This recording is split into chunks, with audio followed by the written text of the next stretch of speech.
నమస్తే సార్. నమస్కారం.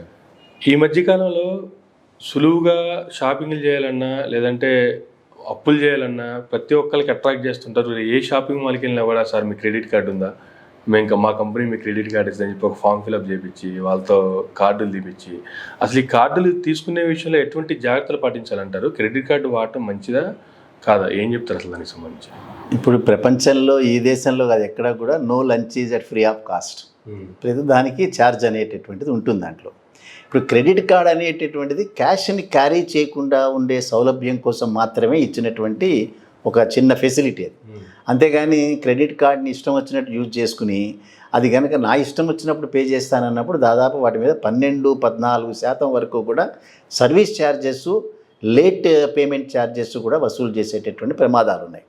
అందుకని ప్రతి ఒక్క వ్యక్తి ఎవరైతే క్రెడిట్ కార్డ్ అవైల్ చేసినారో దాన్ని చాలా జుడిషియస్గా తను అనుకోవాల్సింది ఏంటంటే, నేను క్యాష్ని క్యారీ చేయటం లేదు, ఈ కార్డు రూపంలో పేమెంట్ చేస్తున్నా అనేటటువంటిది అవసరాలకు ఉపయోగపడేటటువంటి కార్యక్రమాలు చేయాలి తప్పిస్తే తను ఫ్రీ ఆఫ్ కాస్ట్ వచ్చింది ఎవరు అడిగేటటువంటి వాళ్ళు లేరంటే న్యాచురల్గా బిజినెస్ పీపుల్ ఎంకరేజ్ చేస్తారు. మీ కార్డు కనుకుంటే ఎనీ లిమిట్ మీరు దీన్ని యూజ్ చేయొచ్చు అనేటటువంటి. ఇప్పుడు వ్యాపారస్తులు ఏదైనా వ్యాపారం చేస్తుంటే మూలధనం, లాభం ఈ రెండింటినీ చాలా వ్యత్యాసం తీసుకోవాల్సి వస్తుంది. అంటే తనకు కనిపించినటువంటి మనీ ఏదైతే ఉందో అది కంప్లీట్ లాభం కాదు అతనిది.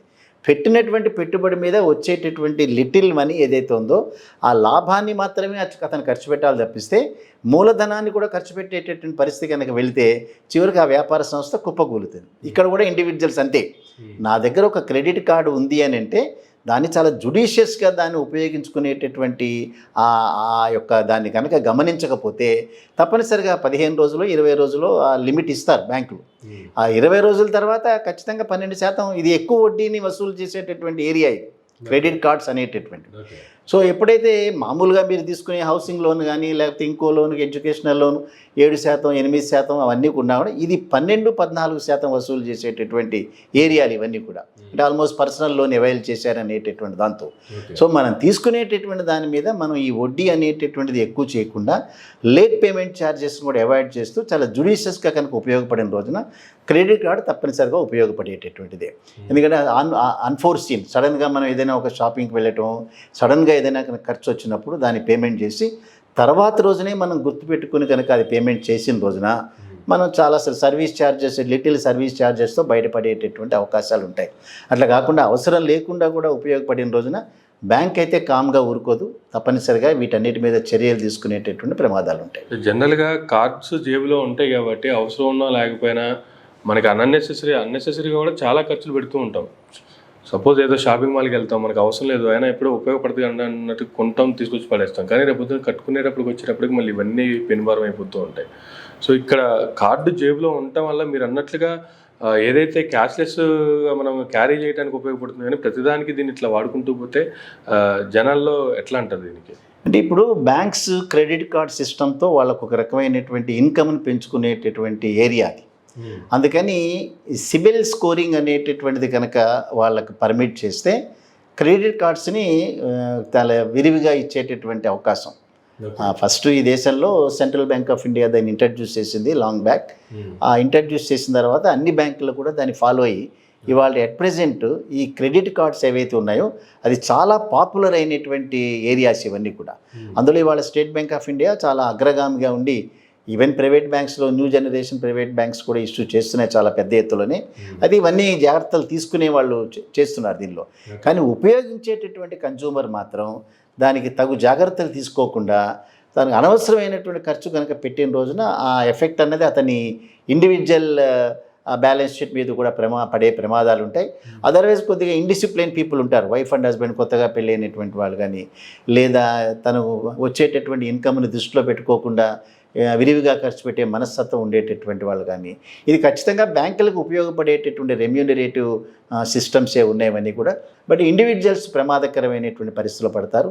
వాళ్ళు డిఫాల్టర్స్ అయిన రోజున వాళ్ళ సిబిల్ స్కోరింగ్ తక్కువయ్యి రేపొద్దున జెన్యూన్గా అతను తీసుకునేటటువంటి లోన్స్ అన్నీ కూడా రాకుండా పోయేటటువంటి ప్రమాదాలు ఇవన్నీ ఉంటాయి. కాబట్టి తప్పనిసరిగా క్రెడిట్ కార్డ్ని చాలా జుడిషియస్గా మాత్రం ఉపయోగించి తీరాలి. వాటికి ఒకవేళ చాలామంది ఎక్కువ బ్యాంకుల నుంచి క్రెడిట్ కార్డ్స్ తీసుకుని కూడా వీటి ద్వారా ఈజీగా మనం గెటిన్ అవ్వచ్చు అని చెప్పి తర్వాత వాటిని బ్యాంకులకి సరిగ్గా పే చేయకుండా అట్లా ప్రాబ్లమ్స్ ఫేస్ చేసే పరిస్థితి కూడా ఉందంటారా?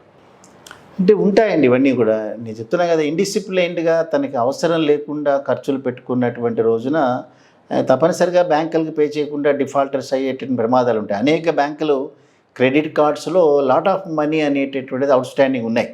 అందుచేత వాళ్ళు లీగల్గా దాని మీద కూడా తీసుకుని వెళ్తారు. దాన్ని ఎక్కడా కూడా ఉపేక్షించేటువంటి అవకాశాలు లేవు. క్రెడిట్ కార్డులో కనుక ఆ డిఫాల్టర్స్ కనుక అయితే తన యొక్క క్రెడిట్ వర్తీనెస్సే పోగొట్టుకునేటటువంటి ప్రమాదం ఉంటుంది దానిలో, సొసైటీలో. ఒకసారి క్రెడిట్ వర్తీనెస్ పోగొట్టుకున్న తర్వాత ప్రస్తుతం ఉన్నటువంటి డిజిటల్ సిస్టంలో, ఆన్లైన్ సిస్టంలో ఇవన్నీ కూడా రిఫ్లెక్ట్ అవుతాయి. ఒక చిన్న ఎగ్జాంపుల్లో, ఒక వ్యక్తి ఒక అగ్రికల్చర్ లోన్కి గ్యారెంటార్గా ఉండి అతను డిఫాల్ట్ అయినప్పుడు ఇతని సిబిల్ స్కోర్ కూడా తగ్గి చివరికి తన కొడుకుని బయట దేశాలకు పంపించాలన్నప్పుడు ఎడ్యుకేషన్ లోన్ అవైల్ చేద్దామని అంటే బ్యాంక్ రిజెక్ట్ చేసింది. అందుకని మన క్రెడిట్ వర్దీనెస్ని క్రెడిట్ కార్డ్ సిస్టంలో కనుక మనం పోగొట్టుకుంటే ఈవెన్ మొబైల్ ఆపరేటర్స్ కూడా మొబైల్ని డిస్కంటిన్యూ చేసేటటువంటి ప్రమాదాలు ఇవన్నీ కూడా.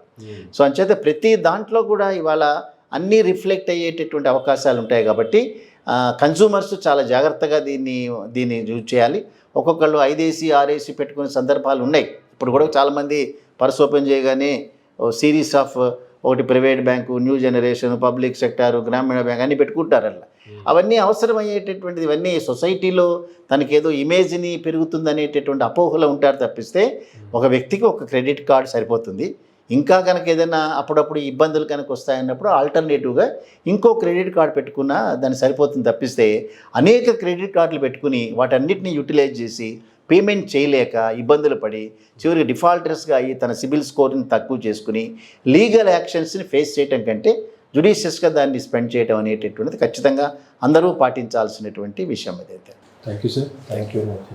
Please do subscribe Myra Media. Please subscribe Myra Media. Subscribe to Myra Media. Please like, share and subscribe to Myra Media for lot of film news, gossips and hot news. Please like, share and subscribe to Myra Media. For more interesting updates, please subscribe to Myra Media YouTube channel. For more updates, please subscribe to Myra Media. So like, share and subscribe to Myra Media.